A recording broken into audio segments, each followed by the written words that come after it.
జై పాస్టర్. పిత్తండి, పిత్తు రావట్లేదండి. ఎంత గట్టిగా ప్రయత్నించినా నరాలు మొత్తం బయటకు వస్తున్నాయి కానీ పిత్త అయితే రావట్లేదండి. అన్ని మార్గాలు చూసిన అయినా రావట్లేదు. సరే ఏం చేస్తాను, రోడ్డు మీద నడుచుకుంటూ వెళ్తుంటే మా ఊరి చివర ఒక పాస్టర్ గారు ఉన్నాడు. నేను ఈ పాస్టర్లను ఎవడగలను నమ్మను, కానీ నన్ను చూసి నాకున్న సమస్య చెప్పాడు. అబ్బో, వీడెవడో మంచి శక్తివంతులాగా ఉన్నాడు అనుకున్నాను. నీ యొక్క సమస్య పోవాలంటే నేను చెప్పినట్టుగా చర్చికి రమ్మన్నాడు.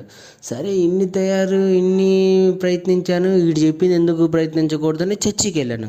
చర్చికి వెళ్తే అక్కడ మళ్ళీ అడిగాడు. ఈడేందిరా బాబు ఇందాక అడిగింది మళ్ళీ అడుగుతున్నాడు ఏందనుకుని సర్లే పోతే పోనీ నేను మళ్ళీ చెప్పానండి. వాడు వెనకాల చేయిబెట్టాడండి. చేయిబెట్టి 2 మంత్రాలు చదివాడు. లోపల ఉన్న గ్యాస్ మొత్తం స్పీడ్గా వెనక నుంచి వచ్చేసిందండి. ఎట్ట వచ్చిందంటే ఆ దెబ్బకి ఆ పాస్టర్ కూడా 10 అడుగులు లేచి పడ్డాడండి. అమ్మో, ఇది మంచి శక్తివంతుడు అండి. జై పాస్టర్.